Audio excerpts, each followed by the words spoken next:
I surrender all to thee, I freely give. I will ever love and trust you in your presence daily live. മക്കൾ അപ്പനും അമ്മയോടും എങ്ങനെയായിരിക്കണം അതുകൊണ്ട് Bible അല്ലേ? ഈ ബന്ധങ്ങൾ വളരെ പ്രധാനപ്പെട്ടതാണ്. അപ്പോൾ ആ ഒരു അനുഭവത്തിൽ നമ്മൾ ജീവിക്കണം എന്നുള്ളത് ദൈവം നമ്മുടെ ജീവിതത്തിൽ എല്ലാ കാലത്തും ആഗ്രഹിക്കുന്ന ഒരു വസ്തുതയാണ്.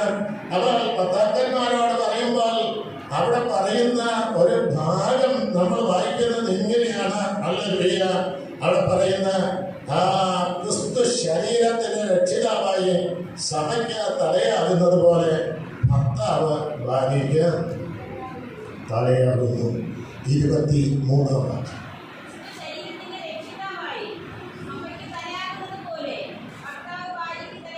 അപ്പോൾ ഭർത്താക്കന്മാർ മനസ്സിലാക്കണം, നമ്മൾ ആരായി തീരുകയാണ്. കല്യാണം കഴിക്കുന്നതോടെ നമ്മൾ ആരാകുകയാണ്? തലയാവുക. അതുവരെ വീട്ടിലപ്പൻ്റെ അമ്മയുടെ മുമ്പാകെ നമ്മൾ മോനായി അങ്ങനെ വളരുകയായിരുന്നു. പക്ഷെ നമ്മൾ കല്യാണം കഴിച്ചതോടെ നമ്മൾ ആരായി? തലയായി. ഒരു വലിയ അംഗീകാരം. അപ്പോൾ ഭാര്യയ്ക്ക് ഒരു തല കിട്ടിയെന്ന് പറയാം. അവിടെ അത് അടുത്ത ആഴ്ചത്തെ കാര്യമാണ്. അപ്പോൾ ഭർത്താവ് ഭാര്യയ്ക്ക് ആരാണ്? തലയൊക്കെ. അപ്പോൾ ഒരു തല എന്ന് പറയുമ്പോൾ വളരെ പ്രധാനപ്പെട്ട ഒരു കാര്യമാണ്. അപ്പോൾ ഓരോ സഹോദരന്മാരും മനസ്സിലാക്കേണ്ട ഒരു കാര്യമാണ്. ഏതായാലും തല എന്ന് പറയുന്ന പ്രധാനപ്പെട്ട ഒരു ഭാവമല്ലേ. കാരണം ഒരു ശരീരത്തിന് ഏറ്റവും പ്രധാനം എന്താണ്? തല. ഇവിടെയാണ് പറയുന്നത്. അപ്പോൾ നിങ്ങൾ കൊണ്ടാതിരിക്കുന്നെങ്കിൽ അവർ പറയേണ്ട തലയാണ്. കാരണം തലയില്ലെങ്കിൽ പോയി. കാരണം ശരീരത്തിൽ എല്ലാ കാര്യത്തിലും മേൽനോട്ടം വഹിക്കുന്നത് തലയാണ്. എല്ലാ ഡിസിഷൻസ് എടുക്കുന്നത് അവിടെയാണ്, തലയിൽ തന്നെയാണ്. അപ്പോൾ ഈ ബ്രെയിനാണ്. ഈ തല എന്ന് പറഞ്ഞാൽ ഈ തലയാട്ടിക്കൊന്നും വലിയ കാര്യമൊന്നുമില്ല. മുടി വെളുത്തതായാലും കറുത്തതായാലും ഒന്നും സാരമില്ല. ചെമ്പിച്ച മുടിയായാലും സാരമില്ല. ചില രാജ്യങ്ങളിൽ ചെന്നാൽ അവരുടെ മുടിയെല്ലാം ചെമ്പിച്ച മുടിയാണ്, നമുക്കാണ് കറുത്ത മുടി. എന്നാൽ ഒരു കാര്യം നമ്മൾ ഓർത്തിരിക്കണം, ഭർത്താവ് എന്ന് പറയുന്നത് തലയായി ജീവിക്കും. അപ്പോൾ തലയായിരിക്കുക എന്ന് പറയുമ്പോൾ അവിടെ ആ ക്രിസ്തുവിന് സാദൃശ്യം വഹിക്കുന്ന ഒരനുഭവം കൂടി അതിലുണ്ട് എന്ന് നമ്മൾ മനസ്സിലാക്കണം. എന്നാൽ ദൈവസഭയിൽ ഈ അവസരം പറയുമ്പോൾ ആ പ്രത്യേകിച്ച് സഹോദരിമാര് എന്റെ തല ഭർത്താവ് തന്നെ നിർത്തിയേ പറ്റൂ, അംഗീകരിച്ചേ പറ്റൂ. ചിലർക്ക് ആ ഒരു അംഗീകാരം വലിയ ബുദ്ധിമുട്ട് അല്ലേ? ഞാൻ ഭരിക്കും, ഭർത്താവ് എന്ത് ചെയ്തോളാം? അംഗീകരിച്ചോളാം. ഞാൻ പറയട്ടെ, എത്ര മിടുക്കിയാണെങ്കിലും എത്ര കഴിവുള്ള സ്ത്രീയാണെങ്കിലും ഭർത്താവിനെ കീഴ്പ്പെട്ട് ജീവിക്കുന്നത്, ഭർത്താവിനെ തലയായിട്ട് അംഗീകരിക്കുന്നതാണ് കുടുംബത്തിലെ ഏറ്റവും വലിയ അനുഗ്രഹം. കാരണം ഞാനതിന് ഏറ്റവും നല്ല ഞാൻ ഉദാഹരണമായി കണ്ട ഒരു അനുഭവം എന്ന് പറയുന്നത് നിങ്ങളുടെ സമീപത്തുള്ള ഒരു സഹോദരിയാണ്. ഓലത്താമയിൽ അദീനാളെന്ന് പറഞ്ഞ ഒരു സഹോദരി. അവരവസാനം റിട്ടയർ ചെയ്യുമ്പോൾ എനിക്ക് തോന്നുന്നത് തഹസീൽദാരായിട്ടെന്തോ ആണ് റിട്ടയർ ചെയ്തല്ലേ. പക്ഷെ ഞാൻ അവരുടെ വീട്ടിൽ എല്ലാ കാര്യത്തിനും പ്രാർത്ഥിക്കാൻ തന്നെ വിളിക്കുന്നത്. അവിടെ മക്കളുടെ കാര്യത്തിനും അതുപോലെ അവിടെ വീട് പ്രതിഷ്ഠകൾ, അവിടെ കൊച്ചുങ്ങളെ ബർത്ത്ഡേ വരുമ്പോഴൊക്കെ പ്രാർത്ഥിക്കാൻ വിളിക്കും. ഒരു ദിവസം ഞാൻ അവിടെ അല്ലാതൊരു ദിവസം പ്രാർത്ഥിക്കാൻ വിളിച്ചവിടെ ചെന്നപ്പോൾ അവരെ കൊണ്ടുപോകാൻ സർക്കാരിൻ്റെ കാർ വന്നാണ് കൊണ്ടുപോകുന്നത്. പക്ഷെ ഭർത്താവ് ആരാണെന്ന് അറിയാമോ? IAS ഓഫീസറാണോ? ഒരു കൊത്തമേശി അല്ലേ? ഭർത്താവ് ഒരു കൊത്തമേശിയാണ് അല്ലേ? എന്നാൽ എനിക്ക് ഭയങ്കര അഭിമാനം തോന്നിയ സഹോദരിയോട്. അവര് അല്ലെങ്കിൽ സീതരായതിലല്ല എനിക്ക് അഭിമാനം തോന്നിയത്. അവരെ ഭർത്താവിന് കൊടുത്ത വില ഞാൻ കണ്ടു. കാരണം അവിടെ എന്നെ ചിന്തിപ്പിച്ച ഒരു കാര്യം എന്ന് പറയുന്നത്, ഞാൻ കണ്ട എൻ്റെ സ്വന്തം കണ്ടുകൊണ്ടല്ല കണ്ട കാര്യം. അവർ രാവിലെ അവിടെ ജോലിക്ക് പോകുന്നതിന് മുമ്പ് വളരെ വെപ്രാളപ്പെട്ട് വീട്ടിലെ ജോലികൾ ചെയ്യുകയാണ്. എന്നാൽ ആ പുള്ളിക്കാരന് പോകാൻ സമയമായപ്പോൾ കൊടുക്കേണ്ട ചോറും അതുപോലെ ആ 10 മണിക്ക് കഴിക്കാനുള്ള ആഹാരവും എല്ലാം പൊതിഞ്ഞ് തൻ്റെ കയ്യിൽ കൊടുത്തിട്ട് ഈ ചട്ടിയും കരണ്ടിയും ഇതെല്ലാം കൂടെ എടുത്തുകൊണ്ട് എന്ത് ചെയ്തു കൊടുത്തു. വളരെ ബഹുമാനത്തോടെ ആ മനുഷ്യനെ വളരെ സന്തോഷത്തോടെ പറഞ്ഞേച്ചു. പക്ഷെ അത്ര ഉന്നതയായ സ്ത്രീയാണെങ്കിലും അവിടെ ഹൃദയത്തിലുള്ള ഒരു ചിന്ത, ഈ ഇദ്ദേഹം എൻ്റെ തലയാണെന്നുള്ളത്. ആ ഒരു വലിയ അംഗീകാരം ആ സ്ത്രീ കൊടുക്കുവാൻ തക്കണം നമ്മുടെ ഇടയാക്കിയെന്ന്. അപ്പോൾ നമ്മുടെ ജീവിതത്തിൽ നമ്മൾ മനസ്സിലാക്കേണ്ടത്, സഹോദരിമാരെ, അത്ര വലിയ ആ പണമുള്ള കുടുംബമായിക്കൊള്ളട്ടെ, അല്ലെങ്കിൽ വലിയ ഉന്നതമായ ഓരോ സ്ഥാനം വഹിക്കുന്ന വ്യക്തികൾ നിങ്ങളായിക്കൊള്ളട്ടെ, എന്നാൽ ഓർത്തിരിക്കണം, ഭർത്താവിൻ്റെ സ്ഥാനം വരുമ്പോൾ നാം മനസ്സിലാക്കണം ഭർത്താവിൻ്റെ തലയാണ്. അപ്പം ഡബിൾ തലയുള്ള ആളുകൾ ആരാണെന്ന് ചോദിച്ചാൽ സ്ത്രീകൾ. അവർക്ക് തലയുണ്ട്, പിന്നെ ഭർത്താവ് കൂടെ ആരായി തലയായി. പക്ഷേ സഹോദരന്മാർ മനസ്സിലാക്കണം, നമ്മളൊക്കെ തലയുള്ളവരാണ്. അതിനായി ദൈവത്തെ ശ്രദ്ധിക്കാൻ മല്ലില്ല, കാരണം അതൊരു വലിയ അനുഗ്രഹമാണ്. അപ്പോൾ ആ നിലവാരത്തിൽ നമ്മൾ ഓർത്തിരിക്കണം, ഭർത്താക്കന്മാർ തല തന്നെയായിരിക്കണം. ഒരിക്കലും നിങ്ങളുടെ ജീവിതത്തിൽ ആ കാര്യത്തിൽ നിങ്ങൾ പരാജയപ്പെടുവാനിടയാകരുത്. അപ്പോൾ അവിടെ തലയായിരിക്കുക എന്ന് പറയുമ്പോൾ നമ്മൾ ഭാര്യ കൊച്ചായി കാണാനുള്ള ഒരു വ്യക്തിയാണ്. നമ്മൾക്കാൾ തുല്യ പദവി അവൾക്ക് കൊടുക്കാനിടയാണ്. ചിലർ പറയും, ഞാനാണ് ഈ ഭർത്താവ്, ഞാൻ പറയുമ്പോൾ എല്ലാം എന്ത് ചെയ്തോണം, കേട്ടോണം. വേറെ അതിനപ്പുറത്ത് വേറൊരു ചിന്തയ്ക്ക് സ്ഥാനം. എന്നാൽ ഭർത്താക്കന്മാർ ചെയ്യേണ്ട ഒരു കാര്യം, നമുക്കൊരു ആവശ്യം വന്നാൽ, അല്ലെങ്കിൽ മകൻ്റെ ആകട്ടെ മകളെ ആകട്ടെ സ്വന്തം കാര്യമാകട്ടെ, രണ്ടുപേരും കൂടെ ഒന്ന് എന്ത് ചെയ്യുക, കൂടി രണ്ടുപേരും ഒന്ന് പ്രാർത്ഥിച്ചിരുന്ന് കാര്യത്തെക്കുറിച്ചൊരു ഡിസിഷൻ എടുക്കുക. എന്നാൽ അവസാനത്തെ അന്തിമമായിട്ട് ഒരു ഡിസിഷൻ പറയുന്ന ആരായിരിക്കും? ഭർത്താവായിരിക്കും. അതാണ് തലയെന്ന് പറയുന്നതിൻ്റെ അർത്ഥം. ഹല്ലേലൂയ. അപ്പോൾ ജീവിതത്തിൽ നമ്മൾ നല്ല ഒരു തീരുമാനത്തിലേക്ക് എത്തുവാനിടയായി തരണം. ആ തീരുമാനം എന്ന് പറയുന്നത് വളരെ പ്രധാനപ്പെട്ടതാണ്. ഹല്ലേലൂയ. ഞാനെന്ന് കൃത്യസമയത്ത് തന്നെ ഞാൻ നടത്തുവാനിടയായി തീരും. അത് നിങ്ങളെല്ലാവരും പ്രത്യേകിച്ച് ശ്രദ്ധിക്കണമേ എന്നുകൂടെ ഞാൻ ഓർമ്മിക്കുകയാണ്. അപ്പോൾ തലയായിരിക്കുക എന്ന് പറയുമ്പോൾ എല്ലാ കാര്യങ്ങളെക്കുറിച്ചും നല്ല പോലെ ചിന്തിക്കണം. വെറും നല്ല മണ്ടന്മാരായി പോകരുത്. നല്ല പോലെ ചിന്തിച്ച് എല്ലാ കാര്യങ്ങളും ഭംഗിയായി തീരുമാനമെടുത്ത് ഒരു കുടുംബത്തെ നന്നായി പുലർത്തി നന്നായി മുന്നോട്ട് കൊണ്ടുപോകേണ്ട ഒരു ചുമതല ആർക്കാണ്? കുടുംബനാഥൻ. അത് അംഗീകരിച്ചേ മതിയാകും. അപ്പോൾ ആ ഒരു അംഗീകാരം എല്ലായ്പ്പോഴും വേണം. പല വീടുകളിലും പുരുഷന്മാർക്കല്ല അവസാന തീരുമാനം എന്നൊക്കെ പറയുന്നത്, അവിടുത്തെ സ്ത്രീയാ. അല്ലെങ്കിൽ ഭർത്താവ് തീരുമാനമെടുക്കണം. തല ഭർത്താവാണ്. അല്ലെങ്കിൽ ആ തീരുമാനത്തിനനുസരിച്ചാണ് മുന്നോട്ട് പോകേണ്ടത്. അതുകൊണ്ട് ഓരോ ഭർത്താവും നമ്മുടെ ജീവിതത്തിൽ മനസ്സിലാക്കണം, എന്നെ ദൈവമാക്കി വെച്ചിരിക്കുന്നത് എൻ്റെ കുടുംബത്തിൽ ഒരു തലയായിട്ടാണ് എന്നെ ആക്കി വെച്ചിരിക്കുന്നത്. ആ ഒരു വലിയ മനോബോധം നമ്മുടെ ജീവിതത്തിൽ ഉണ്ടാകണം. നമ്മൾ അങ്ങനെ ഒരു നല്ല ഡിസിഷൻ എടുത്ത് നമ്മുടെ കുടുംബത്തെ നന്നായി ഭരിക്കുവാൻ, നന്നായി നടത്തുവാൻ ഇടയായി തീരണം. അതുപോലെ അടുത്ത് പറയുന്ന ഒരു ഭാഗം 25-ാം വാക്യത്തിലേക്ക് വരുമ്പോൾ പറയുന്നു, ഭർത്താവ് ഭാര്യ എന്ത് ചെയ്യണം? സ്നേഹിക്കണം. അവിടെ എങ്ങനെ സ്നേഹിക്കണമെന്ന് പറയുന്നുണ്ട്. ക്രിസ്തു സഭയെ സ്നേഹിച്ചതുപോലെ ഭർത്താവ് ഭാര്യയെ സ്നേഹിക്കേണ്ടതാണ്. അവൾ ഒരു ഭർത്താവ് സഭയെ സ്നേഹിച്ച ആ സ്നേഹത്തെ നമുക്കറിയാം. പലപ്പോഴും നമ്മുടെ ആ സ്നേഹത്തിന് കുറവ് വന്നാൽ കുടുംബ ജീവിതത്തിൽ പരാജയമാണ്. ഹല്ലേലൂയ. അതെല്ലാ ഭർത്താക്കന്മാർ മനസ്സിലാക്കേണ്ട ഒരു കാര്യമാണ്. ഹല്ലേലൂയ. എല്ലാം നല്ല പോലെ ഭക്ഷണമില്ലെങ്കിലും കുഴപ്പമില്ല, സ്നേഹമുണ്ടെങ്കിൽ ഈ ഇല്ലായ്മയെല്ലാം അതിലെന്ത് ചെയ്യും.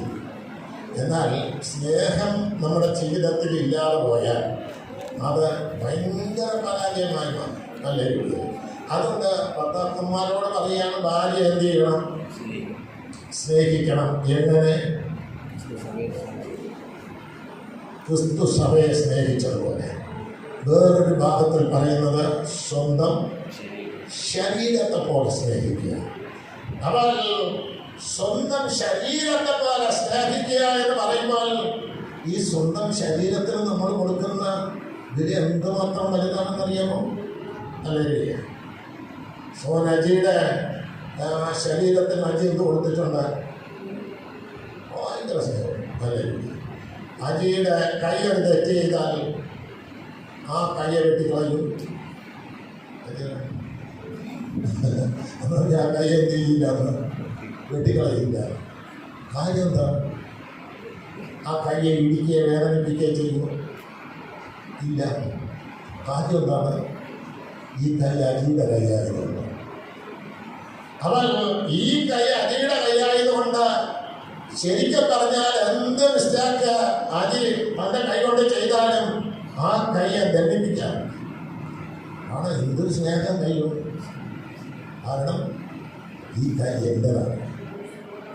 ആ ഒരു ബോധമാണ് എല്ലാ ഭർത്താക്കന്മാർക്കും ഉണ്ട്. ചില ഭർത്താക്കന്മാർ ഭാര്യ അടിക്കുന്നവരുണ്ട്. എനിക്ക് ഇഷ്ടമില്ലാത്തൊരു കാര്യമാണ് ഭാര്യയെ അടിക്കുക എന്ന് പറയുന്നത്. ചിലരെ അടിക്കും, നല്ലതില്ല. എന്നാൽ അടിക്കുന്ന ഭർത്താക്കന്മാരെ കുറിച്ച് ഞാൻ പറയുന്ന വാക്ക് എന്താണെന്ന് അറിയാമോ? അതിൻ്റെ പോലെ എൻ്റെ ഭാഷയിൽ പറഞ്ഞാൽ ഭ്രാന്തനാണ്. ആണ് സ്വന്തം ശരീരത്തിന് കേടുവരുത്തി നടക്കുന്ന പുള്ളികളെ ഞാൻ കണ്ടിട്ടുണ്ട്. സുഖമില്ലാത്തവർ അവരാണ് സ്വന്തം ശരീരത്തെ കേടുവരുത്തുന്നത്. ഹല്ലേലൂയ. അവൻ ഭാര്യ മുദ്രവിക്കുക എന്ന് പറയുന്നത് ഒരിക്കലും ശരിയല്ല. ചിലപ്പോൾ മിസ്റ്റേക്ക് വന്നിരിക്കും. നമ്മളവിടെ എന്ത് ചെയ്യണം? കാര്യം പറയാം. നമ്മളല്ലേ രാജാവ്. ഞാൻ പറഞ്ഞു, നമ്മളെല്ലാം ആരാണ്? രാജാവാണ്. നമ്മളാണ് തല. ഹല്ലേലൂയ. പക്ഷെ നമ്മൾ കുഴപ്പത്തെ ഒന്ന് അവളെ പറഞ്ഞെന്ത് ചെയ്യണം? മനസ്സിലാക്കണം. ഇവരെക്കുറിച്ച് പറയുന്ന വാക്ക് എങ്ങനെയാണ്? ബലഹീനമാക്കണമെന്ന്. ഹല്ലേലൂയ. ഏത് സമയത്തും പരാജയപ്പെടാം. ഹല്ലേലൂയ. അപ്പോൾ ഒരു പരാജയം എന്നെന്ന് പറയാൻ അടിച്ചാൽ അത് കുറെ കൂടെ കൂട്ടിപ്പോകും. എന്നാൽ നാം ചെയ്യേണ്ട കാര്യം എന്താണ്? ഉപദേശിക്കാൻ. വീട്ടിലെ പാസ്റ്ററാണ് നമ്മളാണ് യഥാർത്ഥത്തിൽ ഒരു കുടുംബത്തിലെ പാസ്റ്റർ. ഹല്ലേലൂയ. പലരും പാസ്റ്റർ ജോലിയൊക്കെ ഭാര്യയ്ക്ക് കൊടുക്കും. അപ്പം പിന്നെ അവരാകും തല. അവരായാൽ പോയി. ഹല്ലേലൂയ. പക്ഷേ തല നമ്മൾ തന്നെ അടിക്കണം. പക്ഷേ അവിടെ പറയുന്ന കാര്യം ഇതാണ്, സ്വന്തം ശരീരത്തെ പോലെ ഭാര്യ എന്ത് ചെയ്യണം? സ്നേഹിക്കണം. അപ്പോൾ അങ്ങനെ സ്വന്തം ശരീരത്തെ പോലെ ഭാര്യയെ സ്നേഹിക്കുന്ന വീട്ടിൽ വഴക്കുണ്ടാവുമോ? നിങ്ങൾ പറഞ്ഞേ, വഴക്കുണ്ടാവും. നിങ്ങളെല്ലാവരും മിണ്ടാതെ മസിൽ പിടിച്ചിരിക്കുക. ഹല്ലേലൂയ. വഴക്കുണ്ടാവില്ല എന്ന് ചിന്തിക്കുക. അവൾ ഭാര്യയെ സ്നേഹിക്കുക. ഹല്ലേലൂയ. അവൾ സ്നേഹിക്കുന്ന ഒരു ഭർത്താവിനെ അനുസരിക്കുക എന്നുള്ളത് സ്ത്രീയുടെ ഭാഗത്തെ കടപ്പാടാണ്. എന്നാൽ സ്നേഹിക്കുന്ന ഒരു ഭർത്താവിനെ അനുസരിക്കാൻ ഒരിക്കലും ഒരു സ്ത്രീക്ക് ബുദ്ധിമുട്ടല്ല. അവൾ നമ്മുടെ ആർത്ത് സ്നേഹമുണ്ടെന്ന് ചുമ്മാ ചെയ്താൽ പോരെ, പറഞ്ഞാൽ പോലെ നമ്മുടെ സ്നേഹത്തിനൊന്ന് പ്രകടിപ്പിക്കുന്നത്. ഇവൾ ഭാര്യയെ സ്വന്തം ശരീരത്തെ പോലെ നമ്മൾ സ്നേഹിക്കുക. പിന്നെ അങ്ങനെ നമ്മൾ സ്നേഹിച്ചിട്ട് ആ അനുഭവത്തിൽ പരാജയപ്പെട്ടാൽ അതാണ് പരാജയം കുടുംബ ജീവിതത്തിൽ. അതുകൊണ്ട് നമ്മുടെ ജീവിതത്തിൽ സ്വന്തം ശരീരത്തെ പോലെ ഭാര്യയെ സ്നേഹിക്കുക എന്ന് പറയുമ്പോൾ അത് വളരെ വളരെ പ്രധാനപ്പെട്ട ഒരു കാര്യമാണ്. സ്നേഹമാണ് എല്ലാത്തേക്കും. അത് നമ്മുടെ കുടുംബ ജീവിതത്തിൽ ഞാൻ എൻ്റെ അനുഭവത്തോടെ ചില കാര്യങ്ങളുണ്ട്. കുടുംബ ജീവിതത്തിൽ പട്ടിൻ്റെ അറ്റം അനുഭവിച്ചിട്ടുണ്ട്. ഒരാഴ്ച, 2 ആഴ്ച, 3 ആഴ്ചയൊക്കെ ആഹാരമില്ലാത്ത ദിവസങ്ങളുണ്ട്. എന്നാൽ ചിലപ്പോൾ ഞായറാഴ്ച ഒരു ദിവസം മാത്രം ആഹാരം കഴിക്കും. എന്നാൽ ആ സന്ദർഭത്തിലും ആരോടും വഴക്ക് പറയില്ല. പക്ഷെ അവിടെ എന്നോട് ഒരു ദിവസം പോലും പരിഭവം നടന്നിട്ടില്ല, ആഹാരമില്ലെന്ന് പറഞ്ഞിട്ടില്ല, പക്ഷേ വിശക്കുന്നെന്ന് എന്നോട് പറഞ്ഞിട്ടില്ല. അവർക്കെല്ലാം അറിയാം, കാരണം ഞാൻ സ്നേഹിക്കുന്ന നല്ല ഉറപ്പുള്ള ഹല്ലേലൂയ. അതുകൊണ്ട് അവൾ ഒരിക്കലും എന്നോട് ബുദ്ധിമുട്ട് പറഞ്ഞിട്ടില്ല. പക്ഷേ സ്നേഹമുണ്ടോ, നമ്മൾ നല്ല പോലെ സ്നേഹിക്കാൻ തയ്യാറാകുമോ? പട്ടിണിയെല്ലാം കഴിയില്ല. എന്നാൽ എല്ലാ ദിവസവും കുഴിമന്തിയാണ് വാങ്ങിച്ചു കൊടുത്താൽ. ഇപ്പം അതൊരു പ്രൈസായ ഒരു കാലമായതുകൊണ്ട് ഞാൻ പറയുകയാണ്, എല്ലാ ദിവസവും കുഴിമന്തി ഹല്ലേലൂയ. തിന്ന് അവസാനം കുഴിമന്തിയാവും. പക്ഷെ ഒരു കാര്യം നമ്മൾ മനസ്സിലാക്കണം, സ്നേഹം ഇല്ല എങ്കിൽ കുഴിമന്തിയല്ല ഇനി എന്ത് കൊടുത്താലും കാര്യമില്ല. അതുകൊണ്ട് നമ്മുടെ കുടുംബത്തെ, ഭാര്യ സ്നേഹിക്കുക, സ്വന്തം ശരീരത്തെ പോലെ സ്നേഹിക്കുക. ചില സ്നേഹമൊക്കെ കള്ള സ്നേഹവും ഹല്ലേലൂയ. എന്നാൽ അങ്ങനെ വ്യാജമായ സ്നേഹം ഒരിക്കലും ഉണ്ടാകരുത്. ഭാര്യയെ സ്വന്തം ശരീരത്തെ പോലെ സ്നേഹിക്കുക, അത് നമ്മുടെ ജീവിതത്തിൽ ഒരു പ്രധാനപ്പെട്ട കാര്യം. ഞാൻ മുമ്പോട്ട് പോട്ടെ, അത് നിങ്ങൾ പറഞ്ഞാൽ മനസ്സിലാകും. അടുത്ത് പറയുന്ന ഒരു കാര്യമാണ് ഹല്ലേലൂയ. 29-ാം വാക്യം.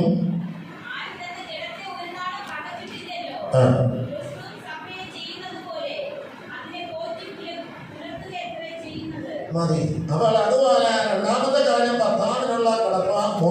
അടുത്ത് പറയുന്നൊരു കാര്യം, ഭാര്യ എന്ത് ചെയ്യണം? പോറ്റണം, പുലർത്തണം. അവൾ പോറ്റി പുലർത്തുക എന്ന് പറയുന്ന കാര്യം ഹല്ലേലൂയ, അത് രണ്ട് കാര്യമാണ്. പോറ്റുക എന്നുള്ളതും പുലർത്തുക എന്നുള്ളതും രണ്ട് പ്രധാനപ്പെട്ട കാര്യം. അവൾ പോറ്റി പുലർത്താൻ കഴിവില്ലാത്തവൻ എന്ത് ചെയ്യുന്നത്? കല്യാണം കഴിക്കുന്നത്. ഹല്ലേലൂയ. അതാണ് യഥാർത്ഥത്തിലെ കാര്യം. പോറ്റി പുലർത്താൻ ഗതിയില്ലെങ്കിൽ കിട്ടുന്ന എന്തുകൊണ്ട് ഒറ്റയ്ക്ക് അങ്ങ് ജീവിച്ചോളാം. ഹല്ലേലൂയ. സന്യാസികളെ ജീവിച്ചാൽ മതി. എന്നാൽ കല്യാണം കഴിച്ചാൽ പോറ്റി പുലർത്താൻ കഴിവുണ്ടെങ്കിൽ വേണം എന്ത് ചെയ്യാൻ? കല്യാണം കഴിക്കാൻ. ഹല്ലേലൂയ. അവൾ ചിലരായിരിക്കും ആ നല്ല സമ്പത്തുള്ളവൻ്റെ വീട്ടിൽ നിന്ന് പെണ്ണ് കെട്ടിയാൽ സുന്ദരമായിട്ട് എന്ത് ചെയ്തോളാം? ജീവിക്കാം. അതുകൊണ്ട് സമ്പത്തുള്ള വീട്ടിൽ ചെന്ന് പെണ്ണ് കിട്ടും. അവിടുത്തെ അടിമയായി പിന്നെ നീ ജീവിക്കേണ്ടി വരും, അവരുടെ അടിമ. അതുകൊണ്ട് നമ്മുടെ ജീവിതത്തിൽ മനസ്സിലാക്കണം, നമുക്ക് സ്വന്തമായി പോറ്റുപുലർത്താനുള്ള ഒരു അംഗീകാരം നമ്മുടെ ജീവിതത്തിൽ ഉണ്ടാകണം. പോറ്റുക എന്ന് പറയുമ്പോൾ എക്സ്ട്രാഫേ എന്ന് പറയുന്ന ഒരു ഗ്രീക്ക് പദമാണ് അതിന് ഉപയോഗിച്ചിരിക്കുന്നത്. അതിൻ്റെ അർത്ഥം എന്ന് പറയുന്നത് വളർത്തുക, കരുതുക, സംരക്ഷിക്കുക എന്നിങ്ങനെയുള്ള അർത്ഥമാണ് പോറ്റുക എന്നുള്ള ആ പദത്തിൻ്റെ അർത്ഥം. വളർത്തുക, കരുതുക, സംരക്ഷിക്കുക. അപ്പോൾ കല്യാണം കഴിച്ചാൽ എന്ത് വേണം? അവളെ പോറ്റി പുലർത്തുക രണ്ട് പദമാണെന്ന് ഞാൻ പറഞ്ഞത്. പോറ്റുക എന്ന് പറയുമ്പോൾ അതിൻ്റെ അർത്ഥം അവളെ എന്ത് ചെയ്യണം? വളർത്തണം, തിന്നാൻ കൊടുക്കണം. അതുപോലെ അവൾക്ക് വേണ്ടി എന്ത് ചെയ്യണം? കരുതണം. മൂന്നാമത്തെ കാര്യം, അവളെ എന്ത് ചെയ്യണം? സംരക്ഷിക്കണം. ഹല്ലേലൂയ. വീട് കൂടുന്നൊന്നും വലിയ കാര്യമൊന്നും അല്ല. ഹല്ലേലൂയ. പക്ഷെ സംരക്ഷിക്കാൻ എന്ത് വേണം? ഒരു വീട് കൂടെ വേണം. ഹല്ലേലൂയ. ചില കല്യാണത്തിന് മുമ്പേ വീടാക്കാൻ വെച്ചത്. ഹല്ലേലൂയ. നമ്മുടെ ഷൈജു അതിന് വേണ്ടി നേരത്തെയാണ് തുടങ്ങി. അതുപോലെ നമ്മുടെ ജീവിതത്തിൽ എന്ത് വേണം? പോറ്റുക എന്ന് പറയുമ്പോൾ അതിനെ വളർത്താൻ. ഹല്ലേലൂയ. എങ്ങനെയെങ്കിലും വളർന്നോട്ടെ എന്ന് ചിന്തിക്കരുത്.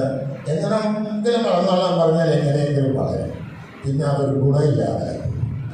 അതുപോലെ അവൾക്ക് വേണ്ടി കരുതുക എന്ന് പറയുന്നത് നമ്മുടെ ജീവിതത്തിലെ കടമയാണ്. ഹല്ലേലൂയ. കാരണം ചില ആളുകൾ കരുതുക എന്നൊരു പരിപാടിയില്ല. ഒരു ദിവസം 1000 രൂപ കിട്ടിയാൽ 1000 രൂപ അന്നത്തെ ദിവസം ചെയ്യും. അടുത്ത ദിവസം പിന്നെ പട്ടിണിയുടെ അനുഭവം. സഹോദരന്മാരോട് ഞാൻ പറയട്ടെ, നമ്മുടെ വരുമാനം അനുസരിച്ച് നമ്മൾ നമ്മളതേ ചെയ്യാവൂ. ഞാൻ ആ കാര്യം ഉറപ്പായി മനസ്സിലാക്കിക്കൊണ്ട് പറയുകയാണ്. അത് അതുപോലെ ചെയ്യണം. ഹല്ലേലൂയ.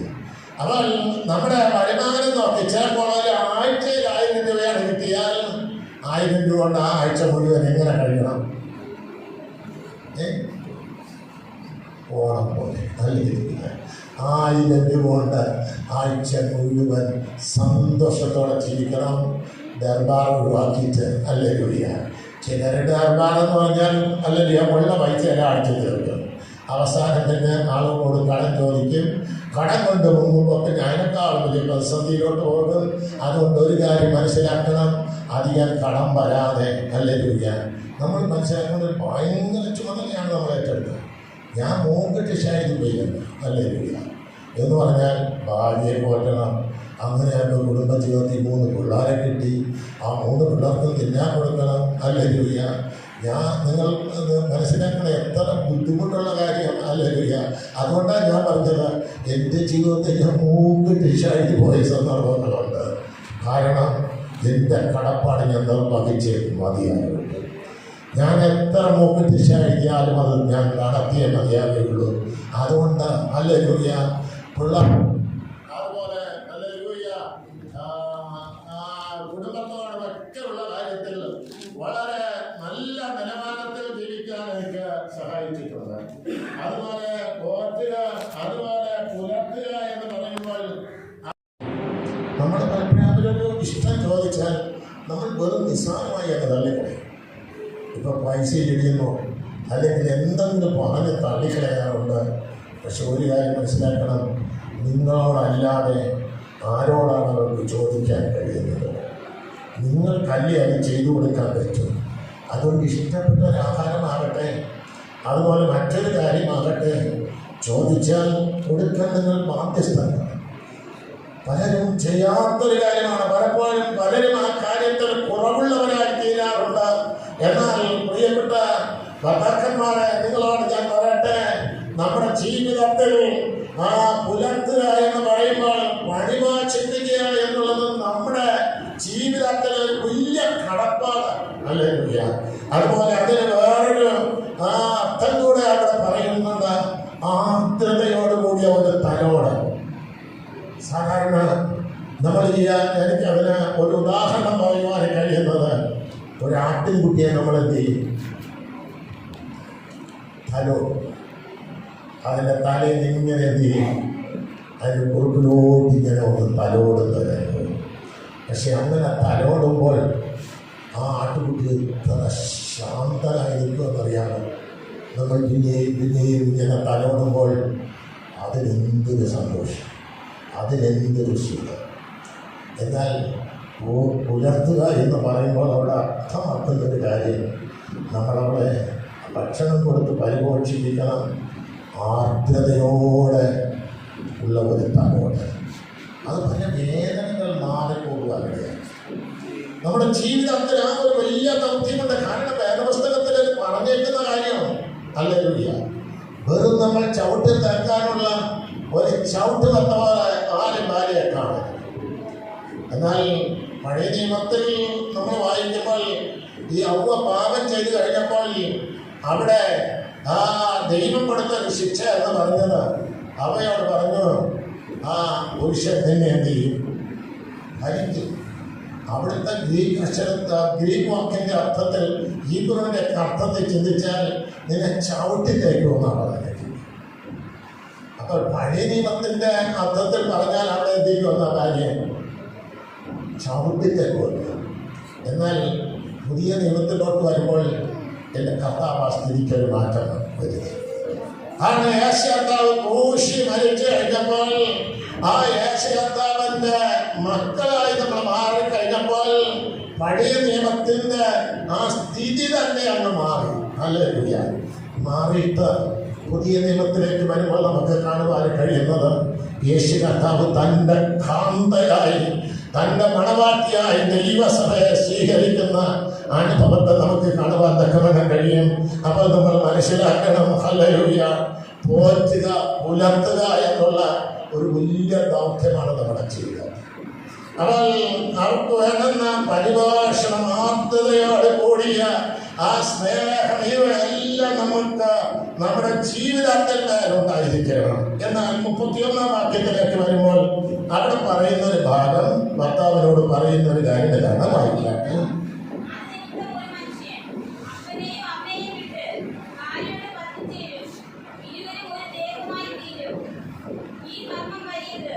മതി. അപ്പോൾ അവിടെ പറയുന്ന ഒരു കാര്യം ഇതാണ്. അടുത്ത് പറയുന്നത് അത് നിമിത്തം ഒരു പുരുഷൻ അപ്പനെയും അമ്മയും വിട്ടുതിരിഞ്ഞ് ഭാര്യയോട് പറ്റിച്ചു. ഇതാണ് അപ്പനും അമ്മയ്ക്കും ഇഷ്ടപ്പെടാത്ത ഒരു വലിയ പ്രശ്നം. എന്ന് പറഞ്ഞാൽ കല്യാണം കഴിഞ്ഞ് വന്നപ്പോൾ പിന്നെ അപ്പനേക്കാളും അമ്മയെക്കാളും ഇപ്പൊ ഭയങ്കര സ്നേഹമാണ്. ഇന്നലെ കയറി വന്ന ഒരുത്തിയാണ്. അല്ലേ? കാരണം അങ്ങനെയുള്ള ഒരു വലിയ പ്രശ്നം ഇപ്പോഴുണ്ട്. അല്ലേ? ഞാൻ തിന്നാൻ കൊടുത്ത് ഇതുവരെ നോക്കി ഇതുവരെ സൂക്ഷിച്ചു. പക്ഷെ ഇന്നലെ ഒരുത്തി കയറി വന്നു. അവൾ എന്ത് ചെയ്തു? അവനെ അവനെ അങ്ങ് മയക്കി എടുത്തെന്നൊക്കെയാണ് ചിലർ പറയുന്നത്. ഞാൻ കേട്ടിട്ടുണ്ട്. ഒരുപാട് കുടുംബ വീട്ടിൽ പ്രശ്നം തീർക്കാൻ വേണ്ടി പോയിട്ടുള്ളതുകൊണ്ട് എനിക്കറിയാം. ഫാസ്റ്റ് ഇന്നലെ കയറി വന്നവൾ യഥാർത്ഥത്തിൽ അവളെ എന്ത് ചെയ്തു? അവനെ മയക്കിയെടുത്തെന്നാണ് പറയുന്നത്.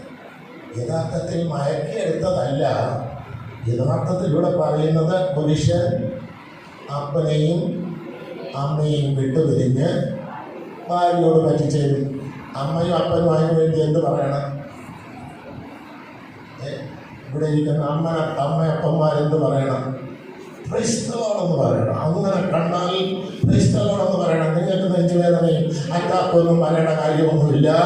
ആ പുരുഷൻ അപ്പനും അമ്മയും വിട്ടുപിരിഞ്ഞ് ഭാര്യയോട് പറ്റിച്ചേരുമ്പോൾ നിങ്ങൾ പറയണം ക്രൈസ്തവോട്. എന്തുകൊണ്ട്? വചനം പറയുകയാണ് അങ്ങനെ സംഭവിക്കുമെന്ന്. ദൈവത്തിന്റെ വചനപ്രകാരം എൻ്റെ മോനും എൻ്റെ മരുമോളല്ല മോളായി കാണും. അല്ലേ? ചില വീടുകളിലെ അടിക്കെല്ലാം കാരണം എന്തെന്ന് അറിയാമോ? അമ്മാവിയമ്മ കാണുന്നത് മരുമോളായിട്ട്. അല്ലേ? മോള് വഴക്ക് പറഞ്ഞാലും ചവിട്ടിയാലും കുഴപ്പമില്ല. മരുമോളൊന്ന് നോക്കിയാൽ മതി. അവർ വന്നിട്ടൊരു നോട്ട് എന്ന് നോക്കി എൻ്റെ കർത്താവെ ഞാൻ ദഹിച്ചു പോകുമെന്നാണ് ചിന്തിച്ചത് എന്ന് പറയുന്ന അമ്മാവിയമ്മമാർക്കുള്ള ഏറ്റവും വലിയ കുഴപ്പമെന്ന് പറയുന്നത് മോളായി കാണണം. മോളായി കണ്ട കുഴപ്പമൊന്നുമില്ല. പക്ഷെ മോളായി കാണാത്തത് കൊണ്ടാണ് കുഴപ്പം. അതുകൊണ്ട് അമ്മാവിയമ്മമാരിവിടെ ഇരിക്കുന്നവരൊക്കെ മനസ്സിലാക്കിക്കൊള്ളണം. മോളെ ആരായിട്ട് കാണണം? മോളായിട്ട് വേണം കാണാൻ. ഹല്ലേലൂയ. അല്ലെങ്കിൽ ഒരു കാലത്ത് വെട്ടിലാവും. ഹല്ലേലൂയ. അതുപോലെ അപ്പന്മാർ മനസ്സിലാക്കേണ്ട ഒരു കാര്യം, മരുമോൻ ആരായിട്ട് കാണണം? മോനായിട്ട് കാണണം. യേശുവിലായിരുന്നപ്പോൾ മത്തായി സുവിശേഷത്തിൽ പറഞ്ഞ കാര്യം എങ്ങനെയാണ്? അവിടെ പറയുന്നു, അതുകൊണ്ട് വേലാൽ രണ്ടല്ല ഒരു ദേഹമത്രേ. അവിടെയും കർത്താവ് പറയുന്നൊരു കാര്യം ഇതാണ്.